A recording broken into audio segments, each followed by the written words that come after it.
Love, sorry kung ngayon lang ako nakatawag. Hinintay ko pa kasing makatulog si Winslet. Ano ka ba? Huwag ka na magselos. Napipilitan lang ako makisama kay Winslet dahil asawa ko siya. Pero hindi ko talaga siya mahal. Kung alam mo lang, nasusuka ako sa tuwing nayiyakap at hinahalikan ko siya. Sunod-sunod ang pagpatak ng luha sa mga mata ni Winslet habang nagtatago sa halamanan. Tinakpan na lamang niya ang kanyang bibig upang hindi makalikha ng ingay habang humihikbi. Kanina, nagising siya nung wala sa tabi ang mister niyang si Easton. Hinanap niya ito hanggang sa matanaw niya ito sa patio. Nawirduhan siya nang mapansing malawak ang ngiti sa mga labi nito habang may kausap ito sa cellphone. Kaya nagtago siya sa halamanan at palihim niyang pinakinggan ang sinasambit nito. Ang sama mo, Easton. Ibinigay ko sa iyo ang lahat. Pero niloloko mo lang pala ako. Hinding-hindi kita mapapatawad. Pati na rin ang kabit mo. Naninibughong saad ni Winslet sa kanyang isipan. Akmang tatayo siya para komprontahin si Easton pero naaalala niya kung gaano ito kahusay magsinungaling. Sigurado makakaisip na naman ito ng paraan upang malusutan ang pagtataksil nito.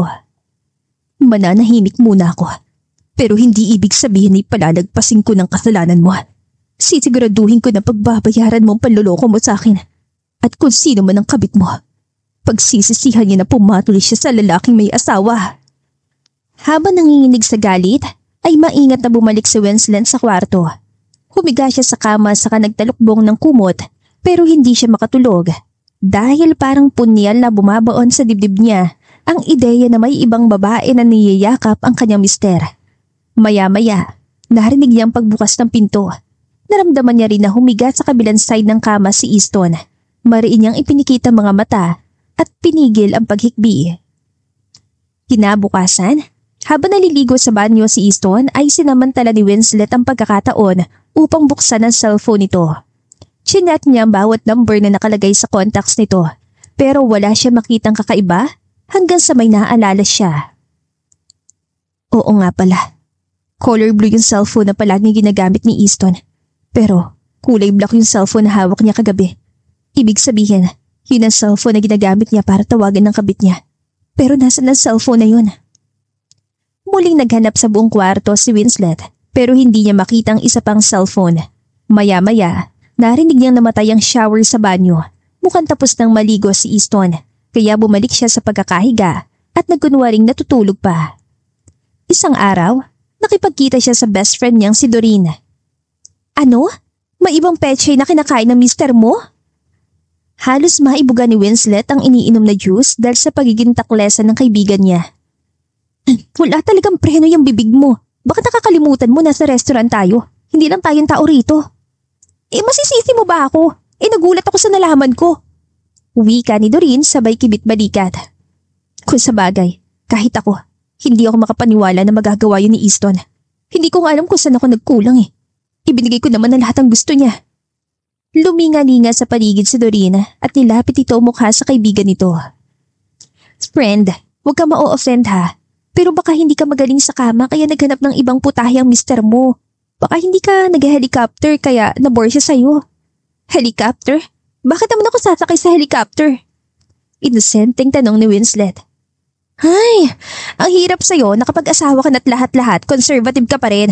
Hindi ganong helicopter ang sinasabi ko. Halika rito, ibubulong ko sa'yo.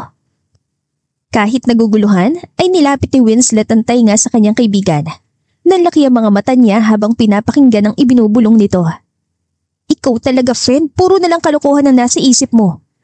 Concern lang ako sa'yo kaya tinuturuan kita ng paraan para hindi maagaw ng ibang babae ang asawa mo. Kung hindi makita ni Easton ng alindog mo, di akitin mo siya. Maging misis ka sa umaga. Pero maging kabit ka sa gabi.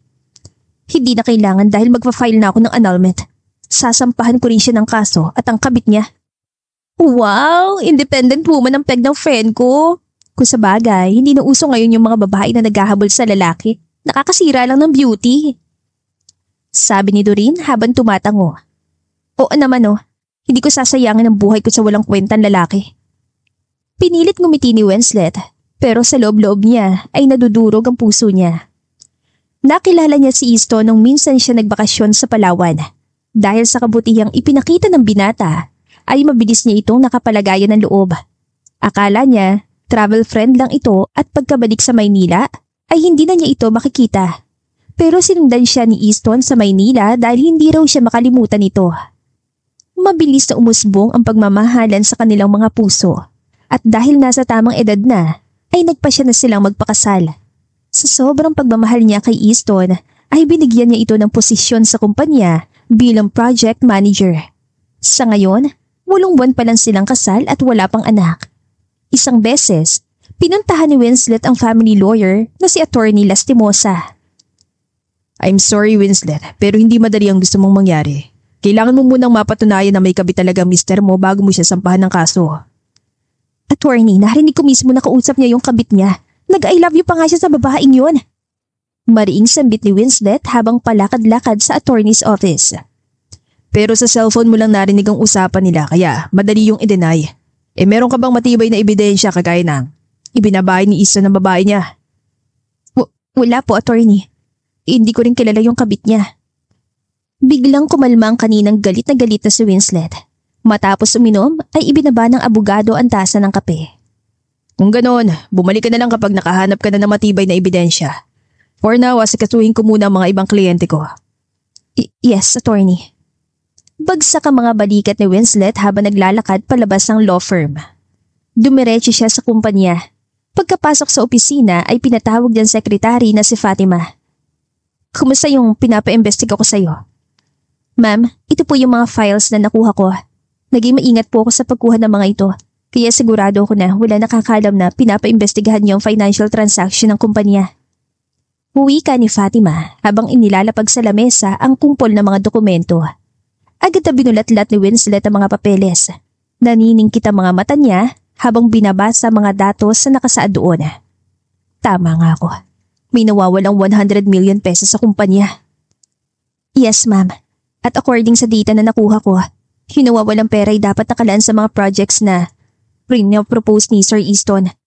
May mga nagawa naman siyang projects pero ninakaw niya yung 80% ng pondo para doon. Ngayon, naiintindihan ko na kung bakit nagre-reklamo yung mga kliyente na substandard daw yung mga buildings na pinagawa nila. Napasabunot sa sarili sa Winslet. Ay, ang tanga ko. Hindi ko dapat pinagkatiwalaan si Easton. Pero ma'am, saan niya kaya dinala yung mga pera? At bakit kailangan pa niyang pagnakawan ng kumpanya Asawa mo naman siya. Kapag bumagsak ang kumpanya, parehas kayong babagsak. Bakas ang kuryosidad sa mukha ni Fatima. Mukhang alam ko na kung saan niya gagamitin ang pera. Siguro, balak niya akong iwan kapag nakuha na niya lahat ng pera ko. At magsisimula siya ng bagong buhay kasama ang kabit niya. Nangilid ang luha sa mga mata ni Winslet dahil sa paninibog ko.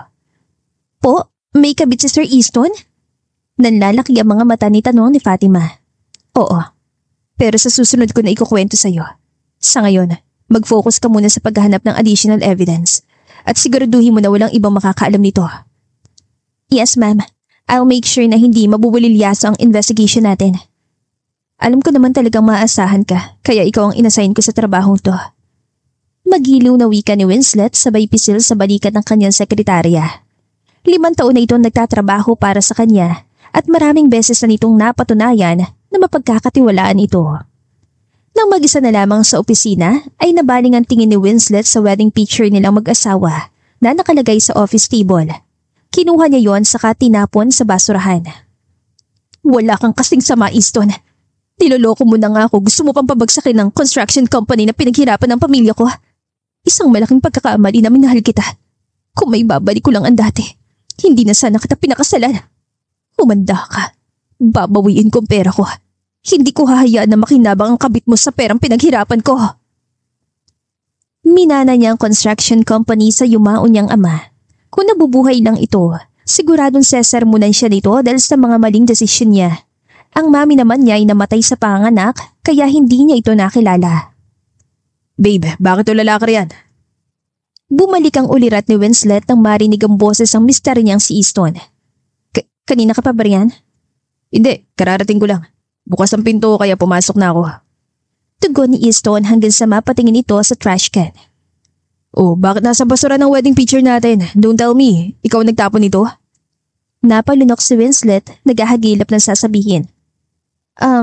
Na-realize ko kasi na taba ako sa picture na yan. Mayroon naman akong soft copy ng picture sa laptop ko. Ipapasa ko na lang yun sa photo studio para ipa-edit. Gusto ko magmukhang malitang braso at bewang ko. Babe, ano ba sinasabi mo? Umiling-iling si Easton. Pinulot ito sa basura ng litrato at binalik sa dating pwesto. Tignan mo, you look perfect in this picture. Hindi mo nito kailangang ipa-edit. At huwag kang ma-insecure weight mo. Kahit tumaba ka pa at naging kulubot ang balat mo, ikaw pa rin ang mamahalin ko. Talaga? Hindi ka maghahanap ng ibang babae? Hindi napigilan ni Winslet ang pagtaas ng kilay niya. Oo naman, bakit parang nagdududa ka?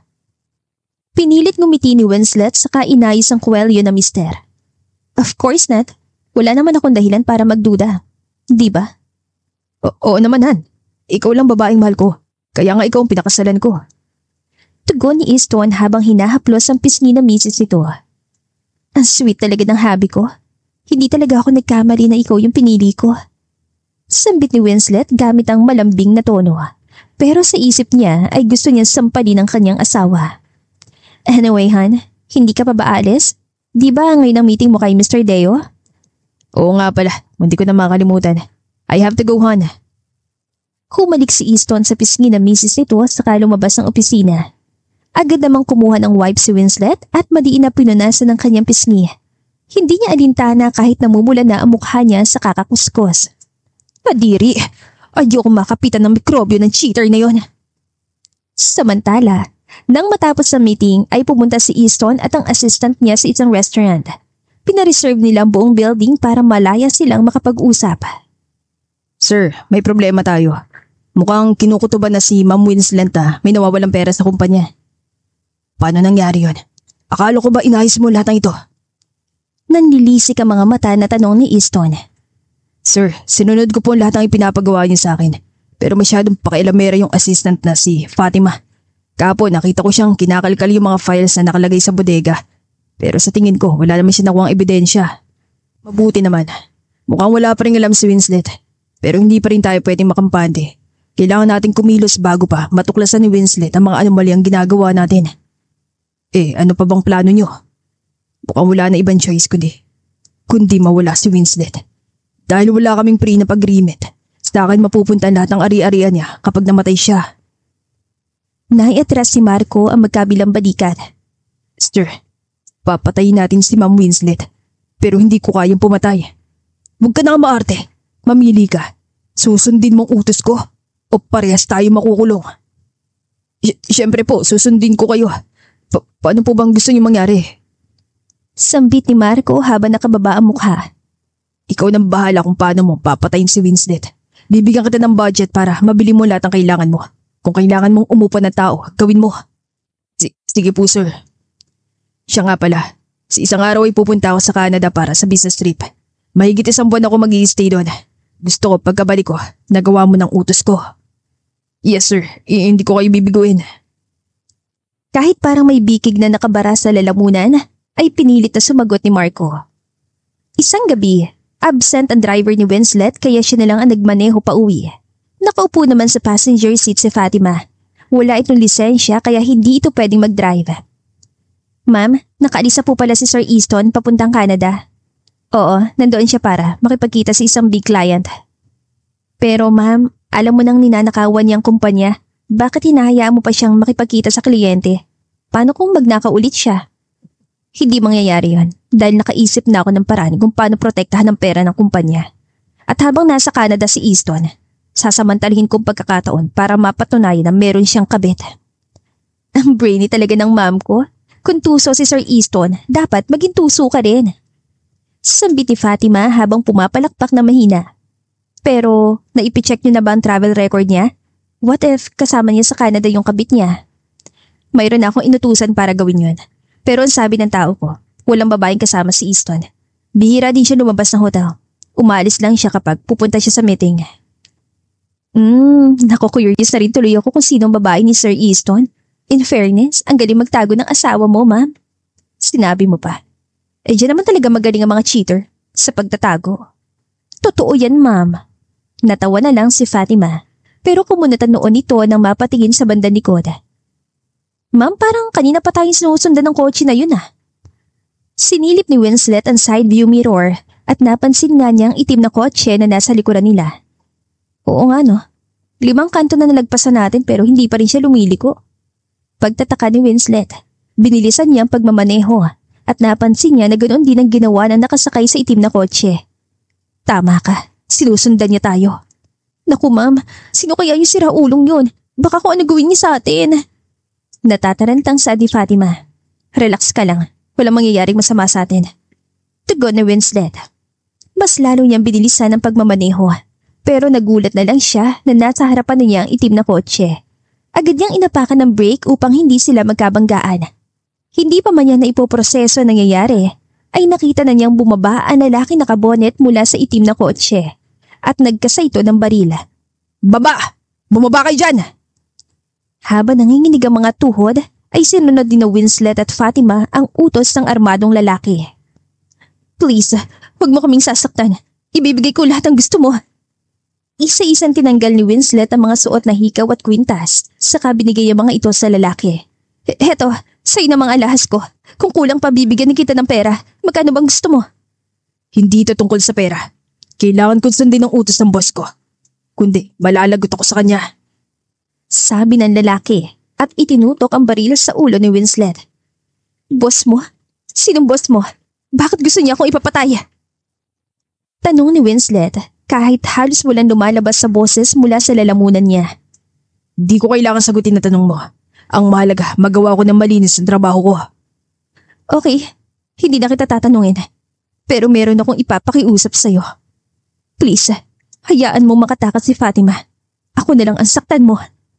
Sabi ni Winslet habang nakaluhod. Hindi pwede. Kapag pinatakas ko siya, sigurado magsusumbong siya sa mga pulis at mabubulilya sa mga plano ng boss ko.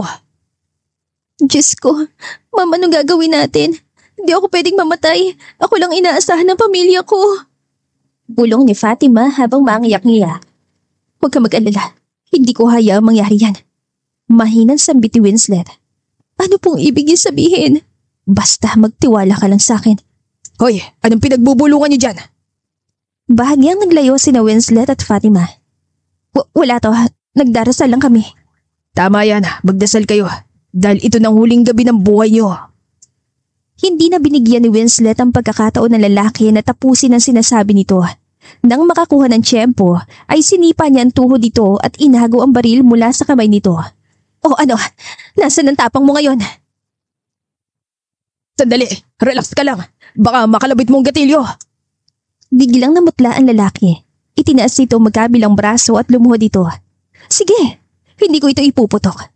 Pero ikaw naman ang susunod sa mga sasabihin ko. Tanggalin mong bonnet mo. Gusto kong makita mukha mo. Oo, ito na. Wika ng lalaki habang dali-daling hinuhubad ang bonnet. Parehas na nanlaki ang mga mata ni na Winslet at Fatima nang makita mukha ng lalaki. Marco? Baliw ka ba? Bakit mo ako gustong patayin? Ma'am, sorry. Hindi ko naman talaga kayang gawin yun eh. Napipilitan lang ako sundin ang utos ni Sir Easton. Bakas ang pag-aalinlangan sa boses ni Marco nang banggitin ang pangalan ng boss nito.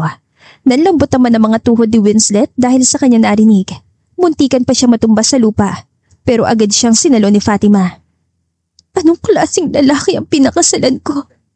Hindi lang siya babaero't mukhang pera. Kriminal din pala siya. Tama po kayo, ma'am. Napakasama nga ni Sir Easton. Kahit ako nagugulat ako sa tuwing binabanggit niya mga plano niya. Kung alam mo ang mga plano niya, ibig sabihin, kilala mo rin kung sinong kabit niya? Hindi po. Hindi ko nga alam na may ibang babae si Sir Easton. Sinungaling! Imposibleng hindi niyo yung sabihin sa'yo. Buliyaw ni Winslet. Ma'am, maniwala po kayo. Hindi ko talaga alam yun. Please, ibaba niyo na po yung baril. Baka maiputok niyo po yan. Ayoko pang mamatay. Please, bigyan niyo pa ako ng isa pang pagkakataon. Pangako, babawi ako sa inyo. Saad ni Marco habang naluluha sa takot. Sige, bibigyan kita ng isa pang chance, Marco. Pero kailangan mong makipagtulungan sa akin. At huwag ka magkakamaling traidorin ako. Kundi malalagot ka sa akin. Opo, pangako po yan, Ma'am Winslet. Sa'yo lang ang loyalty ko. Tugon ni Marco. Nag-vow pa ito upang ipakita ang paggalang. Good. Matipid pero malaman na saad ni Winslet. Dahan-dahan niya ring ibinaba ang hawak na armas. Pero ma'am, ano pong gusto niyong gawin ko? Tanong ni Marco, pinagpapawisan pa rin ito na malamig. Ilang minuto nag-isip si Winslet bago siya nagsalita. I-update na lang kita kapag nakabuo na ako ng plano. Sa ngayon, umuwi ka muna. Pero paano kung tumawag si Sir Easton? Ano sasabihin ko sa kanya? Huwag mo sagutin ang tawag niya. Ako na rin ang bahala mag-distract sa kanya para hindi kanya tawagan. Sige po ma'am, susundin ko po lahat ng sasabihin mo. Aba, dapat lang. Dahil ako may-ari ng kumpanya. Ako ang totoong boss mo kaya akong pakikinggan mo. Paninindak ni Winslet. Opo ma'am, sorry po talaga kung nagpauto ako kay Sir Easton. Pero hindi na po mauulit yun. Simula ngayon, nasa iyo na po ang loyalty ko. Mabuti naman. O siya, umalis ka na. Hintayin mo na lang ang tawag ko. Tumango si Marco sa kadali-daling umalis. Nang humarurot ang sasakyan ng binata, ay doon lang nakahinga na maluwag sina Winslet at Fatima. Ang galing mo, ma'am. Nasindak mo si Marco at nakumbinsi mo pa siyang pumanig sa'yo. Nagawa mo yun na walang kahirap-hirap. Akala mo lang yun. Pero kanina ko pa gustong mahimatay. At sa totoo lang, hindi ako marunong gumamit ng baril. Hindi ko nga alam kung paano ko ito naago kay Marco. Uwi ka ni Winslet habang nakaturo sa armas. Pero ang mahalaga, ligtas na tayo at nadagdagan ng kakampi natin. Tama ka. At hindi ko hahayaan na magtagumpay si Easton sa mga balak niya. Sasakyan ko mga plano niya hanggang sa malaman ko kung sinong kabit niya at kung saan niya dinala ang pera ko. Pero bakit hindi na lang tayo humingi ng tulong sa mga pulis? Pwede natin gamitin ang baril na yan bilang ebidensya. Pwede ring tumayo si Marco bilang witness laban kay Sir Easton. Ayokong magmadali. Kapag ginawa ko yon, si Easton lang ang makakasuhan. At malaki ang chance na makatakas ng kabit niya. Kung sa bagay, masyadong sakim si Sir Easton kaya walang mangyayari kung kakausapin mo siya. Hindi rin natin alam kung sino pa mga kasabot niya. Kaya kailangan natin magdoble ingat. Pagsang-ayon ni Fatima. Mula sa sariling tumango-tango si Winslet. Tara na ma'am, umuwi na tayo. Hindi tayo uuwi. Dediretso tayo sa rest house sa Tarlac. Doon muna tayo mag-stay. Hindi rin natin sasagutin ang tawag ng pamilya at mga kaibigan natin hanggat wala pa tayong nabubuong plano. Pero ma'am, hindi pwede yun. Sigurado mag-aalala ang mga magulang ko. Salungat ni Fatima. Oo nga. Kung tutuusin, hindi kita dapat dinadami sa problema ko. Sige na, umuwi ka na. Narealize si Winslet na masyadong mabigat ang hinihingi niya kaya naibaba niya ang kanyang mukha. Tumango si Fatima. Naglakad dito ng 3 hakbang pero bigla itong huminto. Oh, bakit hindi ka pa umaalis? May nakalimutan ka ba? Naalala ko na nangako ko sa inyo na hindi ko kayo iiwan hanggat hindi po pa naipapakulong sa Sir Easton. May isang salita ako kaya tutuparin ko ang promise ko. Paano mga magulang mo? Huwag na po silang alalahanin. Nasa bahay naman ng mga kapatid ko para alagaan sila. Ang mahalaga, malutas natin ang problema niyo. Tila hinaplos ang puso ni Winslet kaya napangiti siya. Salamat Fatima. Kung tutuusin, hindi na ito sakop ng trabaho mo pero tinutulungan mo pa rin ako. Wala po yun ma'am. Marami rin kayo na itulong sa akin. Kayong dahilan kaya nakakapag-aral ang mga kapatid ko. Ngumiti naman si Winslet bilang tugon. Maya-maya. Nagpunta na sina Winslet at Fatima sa rest house. Isang umaga, sabay na nag-almusal sina Winslet at Fatima. Ma'am, 2 araw na tayo dito pero hindi pa rin tayo nakakabuo ng plano. Don't worry, may naisip na ako. Palalabasin ko na aksidente ako habang nagdadrive at dahil doon, nabulag ako. Pero ma'am, hindi ganun kadali yun. Paano niyo gagawa ng paraan yung medical record at police report? Tatawagan ko yung ninong ko na general. Sigurado naman ako na tutulungan niya ako. Kakausapin ko rin yung kaibigan ko na medical director sa Santos Medical Hospital. Kung ganon, tutulungan ko rin kayo. Sasabihin niyo lang sa akin kung anong gagawin ko. Palalabasin mo na, sinugod ako sa Santos Medical Hospital at ilang araw na ako nakakonfine doon. At magkukunwari ka na, binabantayan mo ko ron. Kailangan maniwala si Easton na nabulag ako dahil sa aksidente. Kailangan din nating mapaniwala yung mga kasambahay at mga empleyado ng kumpanya para ma-execute natin ng maayos ang plano natin. Tumango-tango naman si Fatima bilang pagsang-ayon. Unti-unting sinasakatuparan ni Winslet ang mga plano niya. Ang nakakaalam lang nito ay sina Marco, Fatima at ang best friend niyang si Doreen. Umuwi na rin siya sa bahay niya pero palagi siya nagkukulong sa kwarto upang mapanindigan ang pagpapanggap na bulag. Isang araw, parang gustong ibato ni Easton ang cellphone na makausap niyang assistant niya. Ano? Hindi mo pa rin napapatay si Winslet? Akala ko ba maasahan ka? Sir, pasensya na. Sumunod naman ako sa plano pero hindi ko na kontrol ang mga sumunod na nangyari. Noong gabi ng aksidente, parang napansin ni Ma'am Winslet may sumusunod sa kanya kaya binilisan niyang pagmamaneho. Hanggang sa sumalpok sa poste ang kotse niya. Agad na rumisponde yung mga tao nakakita kaya wala na akong nagawa, kundi umalis. May balita ka na ba kung kumusta ang lagay ni Winslet? Tanong ni Easton, pero walang bakas ng pag-alala sa boses niya. Nakalabas na po siya ng ospital, pero napasukan ng bubog ang mga mata niya. Sinubukan siyang operahan ng mga doktor pero hindi yun naging successful.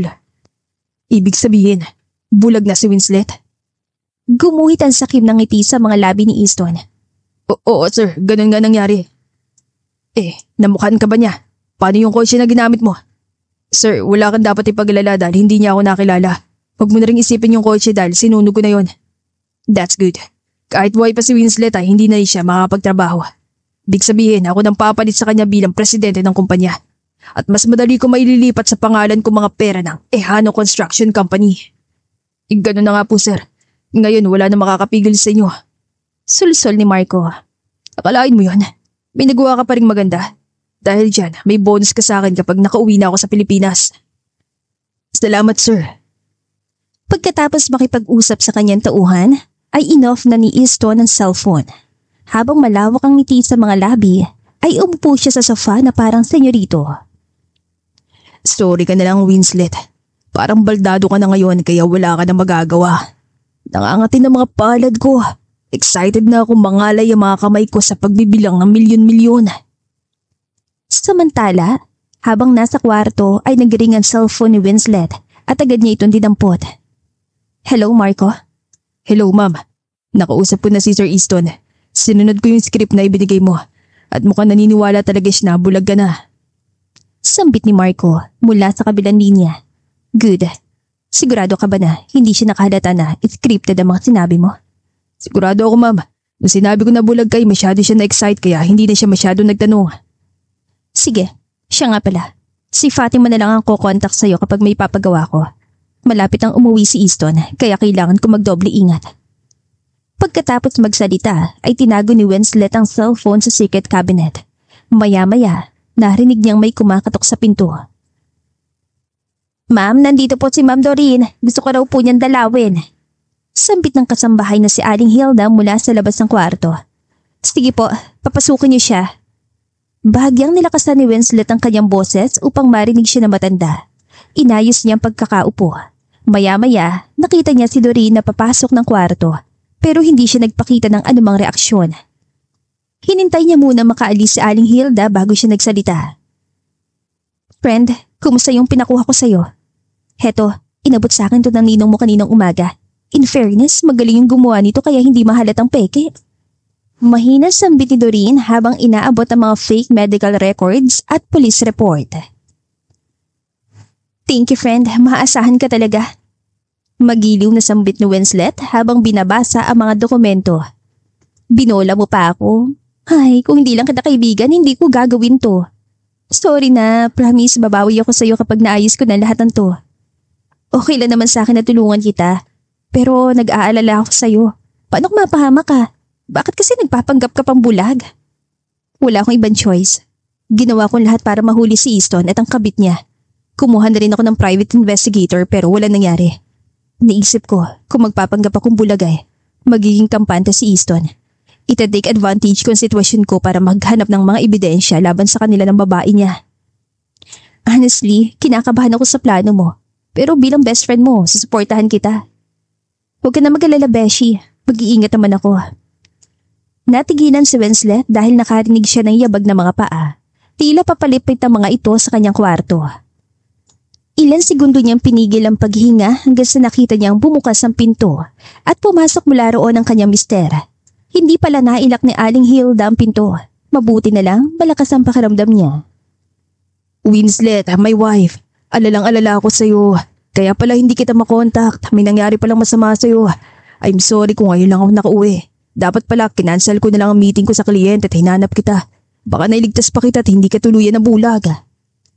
Kahit walang tumutulong luha, ay kinukusot-kusot ni Easton ang mga mata nito.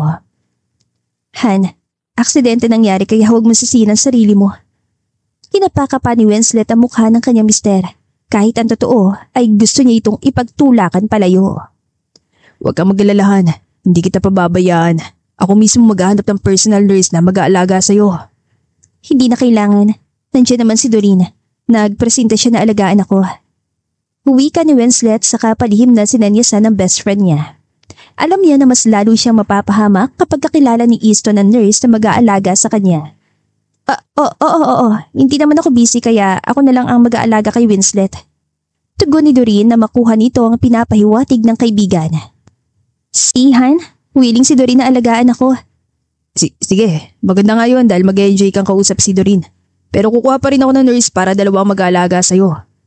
Sabi ni Easton sabay ngiti, pero baka sa mukha nitong pagpipigil ng inis. Ngunit Han, nakakakilos pa naman ako. Kaya na akong alagaan ni Doreen. At saka nandiyan naman si Aling Hilda. Actually, ang kumpanyang inaalala ko. Hindi ko alam kung paano ko yun imamanage na ganitong kalagayan ko. Don't worry Han, handa akong saluhin ng responsibilidad na maiiwan mo. Alam ko na kulang pang karanasan ko sa pagnenegosyo. Pero magsisikap ako para mamanage na maayos ang company. Really, Han? Ang bait talaga ng hobby ko. Swerte ko talaga na ikaw naging asawa ko. Kunwaring kinikilig na sambit ni Winslet. Wala yun Han. Kasawa tayo kaya dapat lang na magtulungan tayo. Tugon ni Easton na parang mapupunit na mga labi dahil sa sobrang lawak ng pagkakangiti. Anyway, maiwan ko muna kayo. Kukunin ko lang yung mga gamit ko sa sasakyan. Pagkalabas si Easton ay kinalabit si Winslet ng best friend niya. Seryoso ka ba? Ipapamanage mo kay Easton ng company? Parte pa ba ito ng plano mo? Beshi, chill ka lang dyan. Pinapakagat ko lang sa pahain si Easton para makakuha ko ng mas matibay na ebidensya. Pero kasabat kong assistant yang si Marco. Si Marco ang gagawa ng paraan para pumalpak ang bawat bank transaction na gagawin ni Easton. Napasinghal si Doreen na parang nalulula sa mga nangyayari. Hindi ko alam kung paano ko ito tatanggapin na pero sana magtagumpay ka, Beshi. Isang gabi, palihim na nagpunta si Easton sa lumang bahay. Bumuod sa kanyang madilim na paligid kaya binuksan niyang ilaw. Nakita niyang tatay niya na nakaupo sa sofa habang umiinom ng beer. Bakit ngayon ka lang pumunta rito? Akala ko nakakalimutan mo nang may tatay ka. Sarkastikong sabi Mang Sidro. Pasensya na po tayo. Marami kasi akong inasikaso. Dinalan ko po pala kayo ng grocery. Sabi ni Easton habang inilalagay sa lamesa ang mga supot. Hindi ko kailangan yan. Ang gusto kong malaman ay kung nadispatcha mo na si Winslet at kung nakuha mo na lahat ng pera niya. Medyo gigil na sambit ni Mang Sidro sabay lagok ng beer. Hindi pa po eh. Pumalpak kasi yung tao kong inutusan. Pero wag po kayo magalala. Unti-unti ko nang naililipat sa pangalan ko mga pera ng kumpanya. Uwi ka ni Easton habang nakababa mukha. Bakit ang bagal mong kumilos? Baka mamaya nag-e-enjoy ka na makasama si Winslet at nakakalimutan mo ng plano natin. Tay, sinusunod ko po ang plano natin. Pero aminin ko po, unti-unti na ako nakokonsensya. Hindi ba pwedeng nakawin na lang natin ang pera ni Winslet? Huwag na lang natin siya patayin. Hindi pwede! Baka nakakalimutan mo na malaki ang atraso sa atin ng daddy niya. Dahil sa daddy niya, nasira ang buhay ng nanay mo at ang pamilya natin. Nanggagalaiting sa adi Mang Sidro. Pero ang daddy niya pong may atraso sa atin, hindi si Winslet. 5 taon na rin patay ang daddy niya. Baka panahon na po para mag-move on tayo sa mga nangyari noon. Halos umusok sa galit ang ilong ni Mang Sidro. Tumayo ito saka pinatamaan ng suntok ang panganang anak nito. Move on! Naririnig mo ba sinasabi mo ha? Wala ka na bang pakialam sa nanay mo? Akala ko ba gusto mo siyang bigyan ng hustisya? Nang marinig yon, ay tila may bumara sa lalamunan ni Easton. 20 years na nakalipas nung namasukan ng nanay niya bilang sekretary ng daddy ni Winslet na si Mr. Gustavo Ehano. Sa kasamaang palad, pinagsamantalahan ni Mr. Gustavo ang kanyang ina. Sinubukan nilang magsampa ng kaso pero dahil sa impluensya ni Mr. Gustavo ay hindi umusad ang kaso. Labis yung dinamdam ng nanay niya kaya nagpatiwakal ito. Iyon ang dahilan kaya gustong makiganti ni Easton at ang tatay niya. Hindi niya rin mahal si Winslet. Sinadya niya lang itong paibigin upang makuha ang tiwala nito. Kahit patay na si Mr. Gustavo, pakiramdam niya, makakaganti pa rin siya kapag sinaktan niya ang pinakamamahal nitong anak. Tama ka po, tay. Dahil sa kasakiman ng pamilya ni Winslet, ay lumaki ako ng walang nanay. Ginamit nilang pera nila sa kasamaan, kaya kukunin natin yun hanggang sa maubos ang kayamanan ng mga Ehano. Ganyan nga anak, ipunin mong galit mo hanggang sa tuluyan mong mapabagsak ang Ehano Construction Company. Sulsol ni Mang Sidro. Opo tay, Gagawin ko to para maibigay yung hustisya na deserve ni nanay. Tugon ni Easton habang nakakuyom ang kamao at puno ng galit ang mga mata. Gumuhit naman ang ngiti sa mga labi Mang Sidro saka tinapik ang balikat ang anak. Pagkatapos makipag-usap ni Easton sa tatay niya ay umuwi na siya. Lumipat sa mga araw at naging convincing ang pagpapanggap ni Winslet bilang bulag. Isang umaga, nalimpungatan siya ng maramdamang may humahaplo sa pisngi niya. Han, gising na. 8 a.m. na. Easton, bakit andito ka pa rin? Hindi ka ba papasok sa office? Nakalimutan mo na ba? Linggo ngayon kaya wala akong trabaho. Samantalahin natin ang araw na to para makapag-bonding tayo. Maligo ka na, may pupuntahan tayo. Sabi ni Easton gamit ang malambing na tono. Saan tayo pupunta? Sa Acacia Resort. Pinareserve ko ang buong lugar para sa ating dalawa. Namuo ang kaba sa dibdib ni Winslet. Pero nasan si Doreen? Kailangan natin siya isama. Han, moment natin itong mag-asawa kaya huwag na nating isama si Doreen. At saka siguradong tulog pa siya. Pero baka magtampo si Doreen kapag iniwan natin siya. Bakit ba pinagpipilitan mong isama si Doreen? Teka, parang nakakahalata na ako. Mas gusto mo bang kasama ang best friend mo kaysa sa akin? Na asawa mo? Tila nagtatampong sambit ni Easton. Hindi naman sa ganun. Siyempre, mas gusto pa rin kitang makasama. Kinapaka pa ni Winslet ang magkabilang pisngi ng kanyang mister upang aluin ito. Kung ganun, tara na. Tutulungan kita magayos. Sige. Upang hindi magduda ang kanyang mister, ay napilitang bumangon si Winslet. Pagkalipas ng 1 oras, ay nakarating na sila sa Acacia Resort. Sayang Han, hindi mo nakikita kung gaano kagandang view dito. Oo nga sayang talaga. Kahit hindi komportable ay pinilit ngumiti ni Winslet. Di bale, kumain na lang tayo.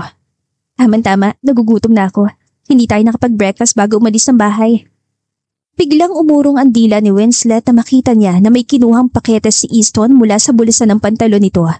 Binuksan nito ang pakete at binuhos ang laman noon sa pagkain niya. Hindi niya alam kung anong laman ng pakete dahil wala itong label, pero malakas ang kutob niya na lasa nito. Han, susubuan kita. Eto, kumain ka na. Halos mabingi si Winslet dahil sa kabog ng kanyang dibdib. Kahit malapit na sa kanyang tinidora na hawak ni Easton, ay hindi pa rin niya ibinubuka ang kanyang bibig. Han, may problema ba? Wala naman.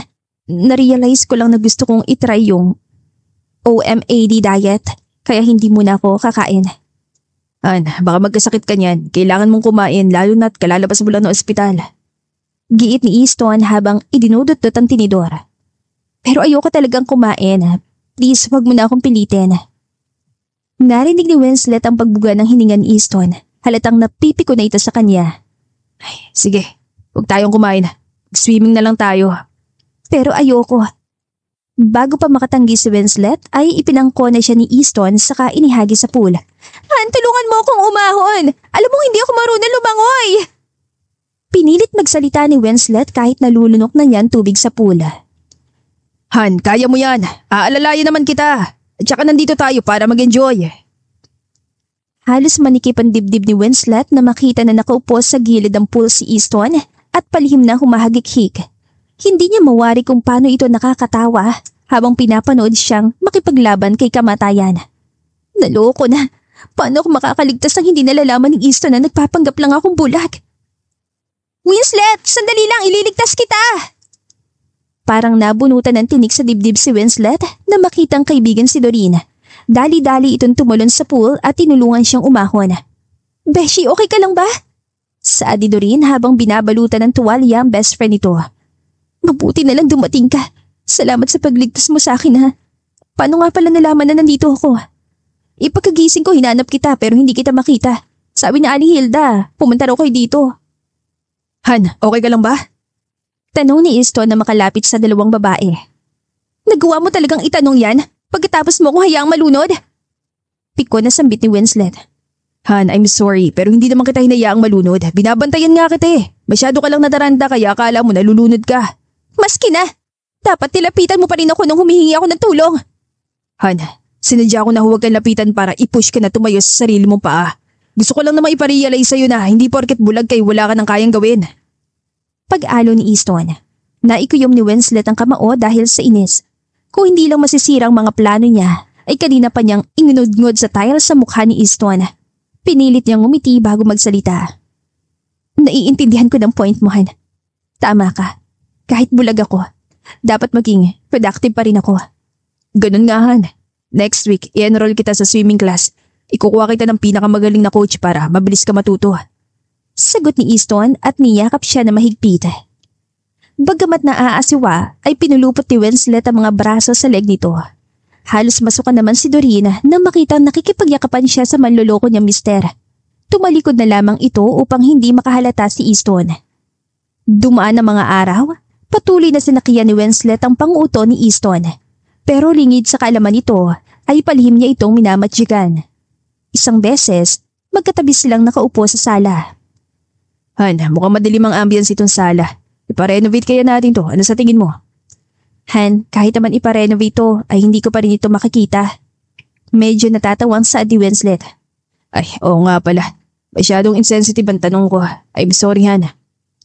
Natigilan si Easton ang tumunog ang cellphone na nakalagay sa bulsa ng pantalon nito.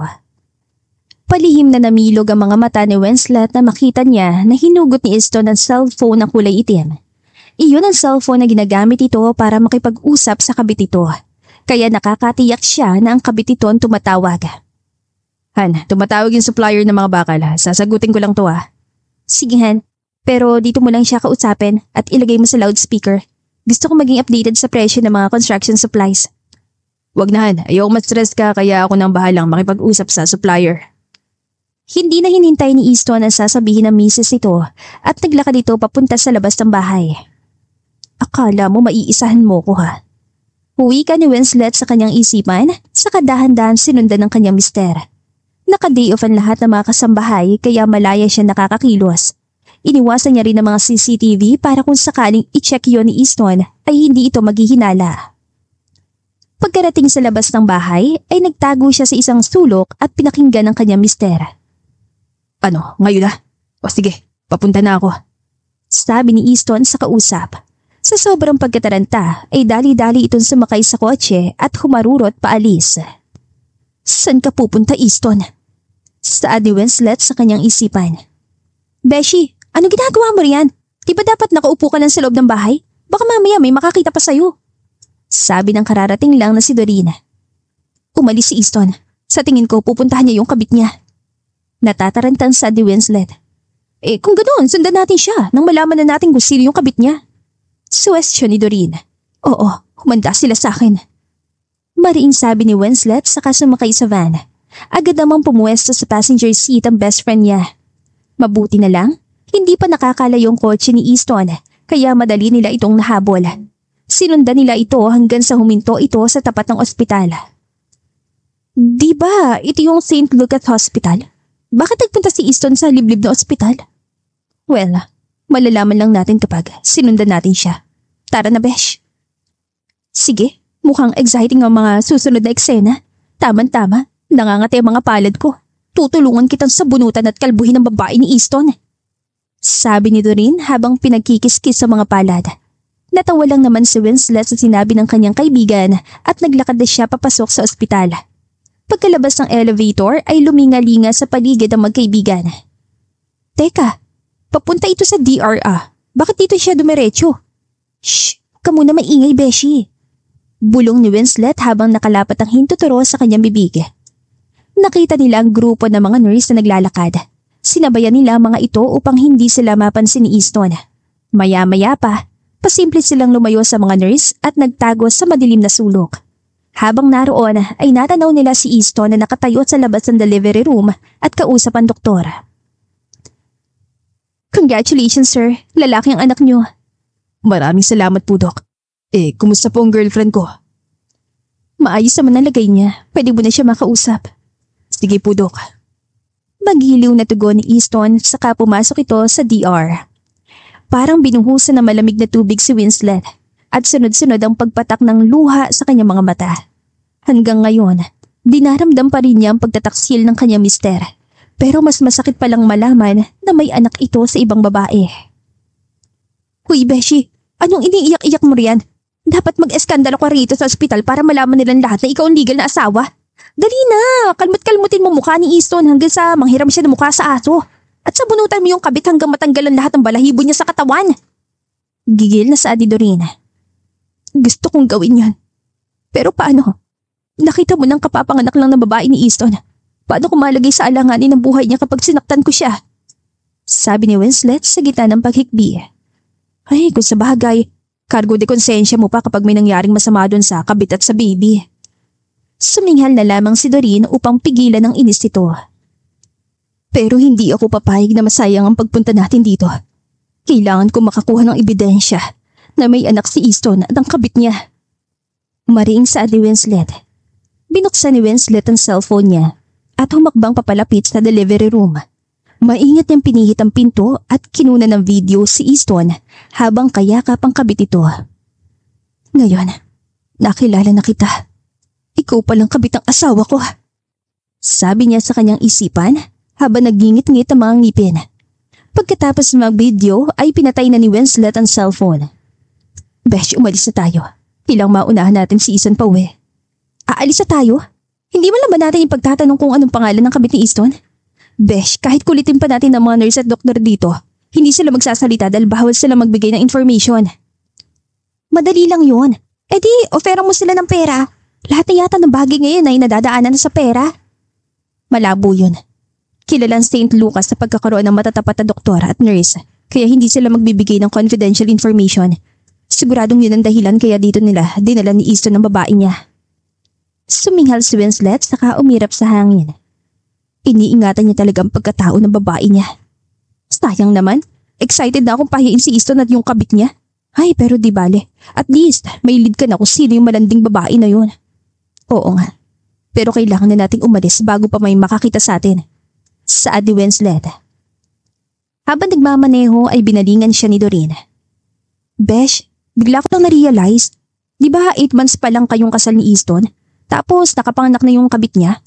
Ibig sabihin ba noon mas nauna nakilala ni Easton yung kabit niya kaysa sayo? O sabi niya kayo nakilala?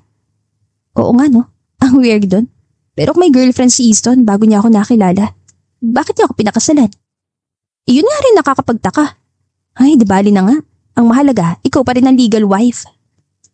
Mas dumami ang mga tanong na namuot sa isipan ni Winslet pero tumango-tango na lang siya at ipinagpatuloy ang pagdadrive. Kinabukasan, sinamantala niyang nasa marathon si Easton at nakipagkita siya sa assistant nitong si Marco. Kilala mo bang babaeng to? Tanong niya habang pinapakitang video. Hindi po ma'am, sino po bang babaeng yan? Bakit kasama niya si Sir Easton at bakit may karga siyang baby? Nagsalubong ang mga kilay ni Winslet. Sinungaling. Palagi kang kasama ni Easton kaya imposibleng hindi mo alam ang pangalan ng babaeng to. Sabihin mo sa akin kung anong pangalan niya. Ma'am, maniwala po kayo. Hindi ko talaga kilalang babaeng yan.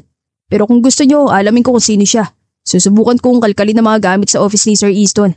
Baka may mahanap akong lead tungkol sa pagkatao ng babaeng yan. Tinitigan ni Winslet ang mukha ni Marco. Pinag-iisipan niya kung dapat niya itong paniwalaan. Sige na nga, basta siguraduhin mong hindi makakahalata si Easton.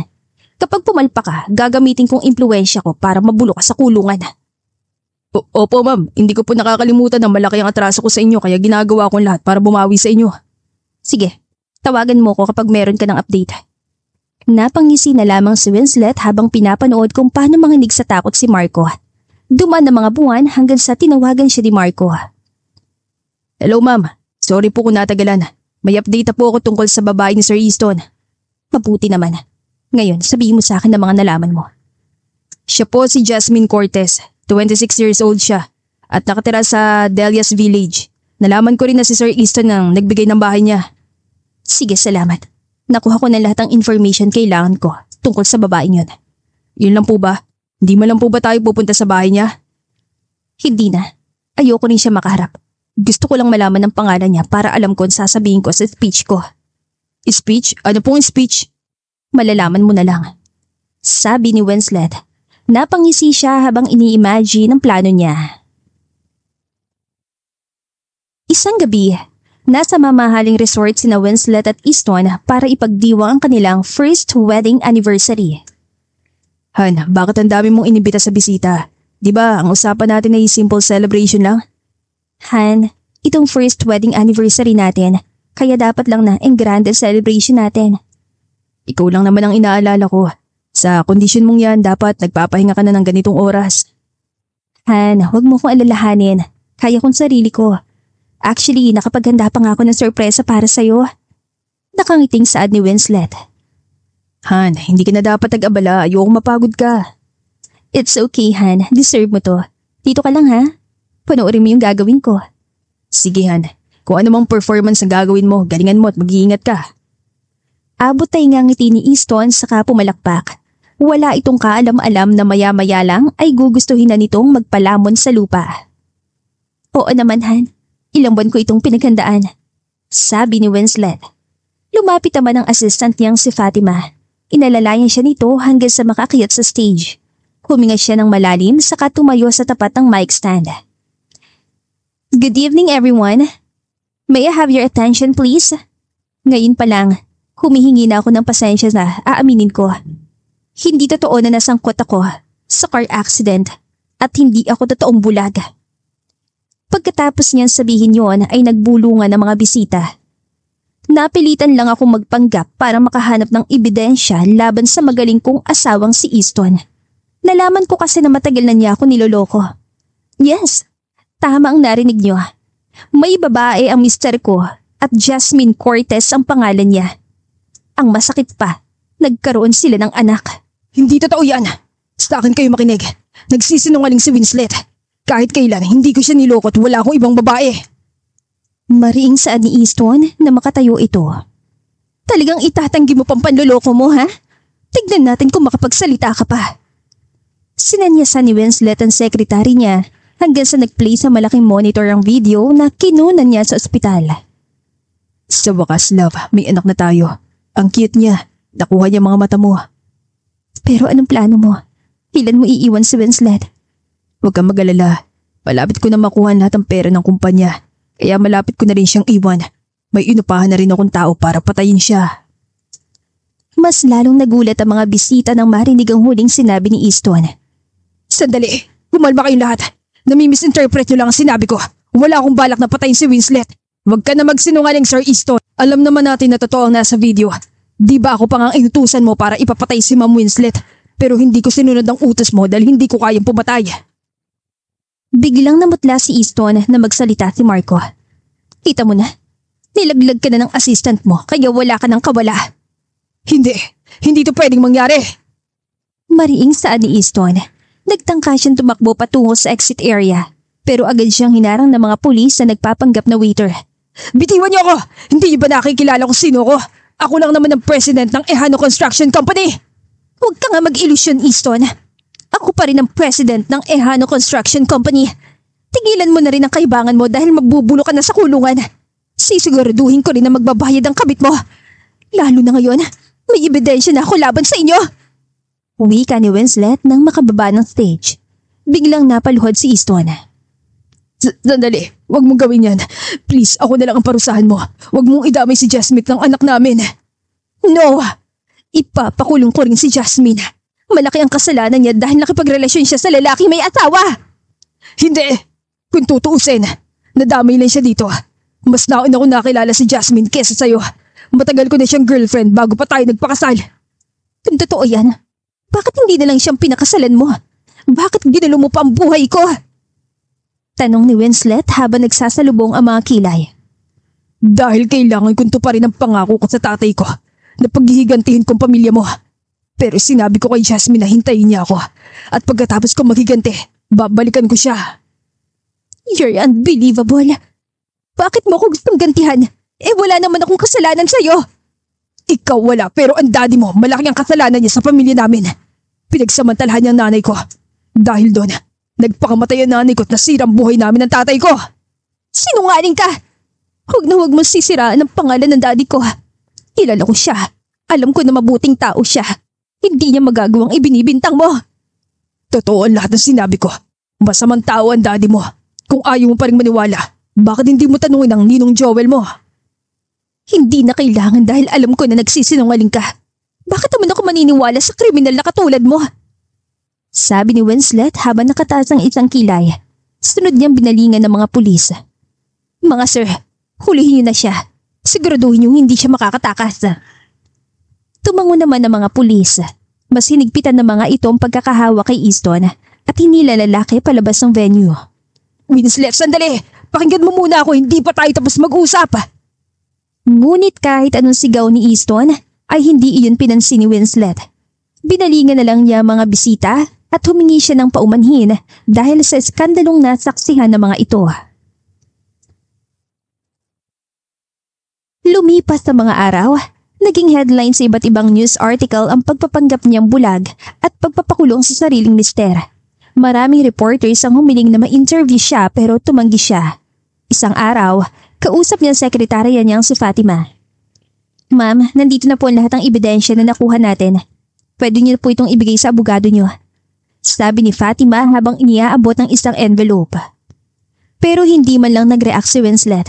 Tulala siya habang nakatingin sa kawalan. Ma'am? Ma'am, okay lang po ba kayo? Sorry Fatima, may sinasabi ka ba? Ibinibigay ko po itong envelope.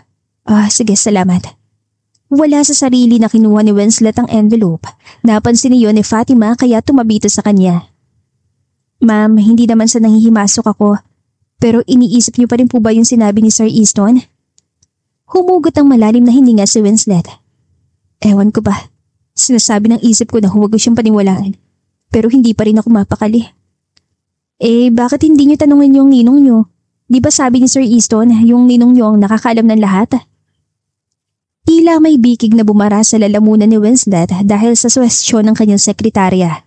Pero kailangan niya lakasan ang kanyang loob. Kinabukasan, nakipagkita siya sa kanyang ninong at inulan niya ito ng mga tanong. Bago mamatay ang daddy mo, nangako ako sa kanya na hindi ko ipagsasabi ang sekreto niya. Pero malaki ka na at may karapatan ka ng malaman ang totoo.